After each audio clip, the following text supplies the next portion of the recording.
आहात आपल्या हक्काचं चॅनल, आपली बातमी आपलं चॅनल वन भारत। डोंबिवलीतील शास्त्रीनगर रुग्णालयात डॉक्टर आणि महिला डॉक्टरसोबत कथित मारहाण केल्याप्रकरणी अटक करण्यात आलेले शिवसेनेचे नगरसेवक रमेश म्हात्रे यांची शनिवारी सायंकाळी आधारवाडी कारागृहातून जामिनावर सुटका करण्यात आली। सुटकेनंतर म्हात्रे आणि अन्य आरोपी उच्च न्यायालयाच्या अटीनुसार गोव्याला रवाना झाले। तुरुंगाबाहेर येताच म्हात्रे यांनी आपला न्याय व्यवस्थेवर पूर्ण विश्वास असल्याचे सांगितले।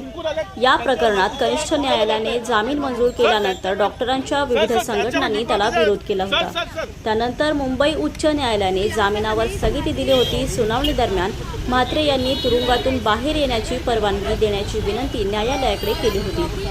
त्यानंतर उच्च न्यायालयाने जामिनावर स्थगिती उठवून आरोपपत्र दाखल होईपर्यंत महाराष्ट्राबाहेर राहण्याचे आदेश दिले।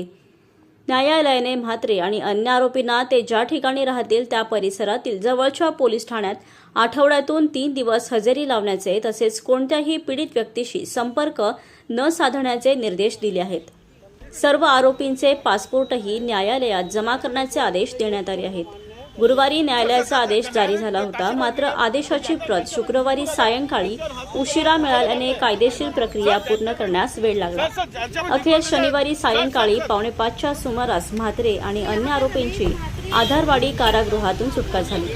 दरम्यान जुलैच्या पहिल्या आठवड्यात शास्त्रीनगर रुग्णालयात डॉक्टरांसोबत कथित मारहाणीच्या घटनेनंतर महापालिका रुग्णालयातील डॉक्टरांनी काम बंद आंदोलन केले होते। डॉक्टरांच्या तक्रारीनंतर आणि विष्णुनगर पोलिसांनी गुन्हा दाखल करून म्हात्रे आणि अन्य आरोपींना अटक केली होती। आता आरोपपत्र दाखल होईपर्यंत या प्रकरणातील पुढील तपासाकडे लक्ष लागले आहे। जो भी है जे पण आहे प्रकरण ते आता न्यायालयात प्रविष्ट आहे।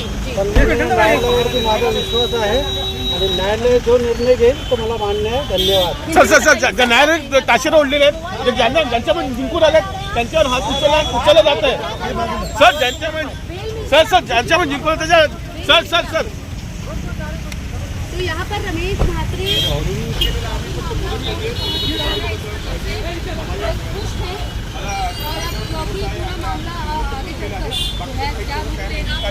इसको लेकर उनका कहना है कि उन्हें कोर्ट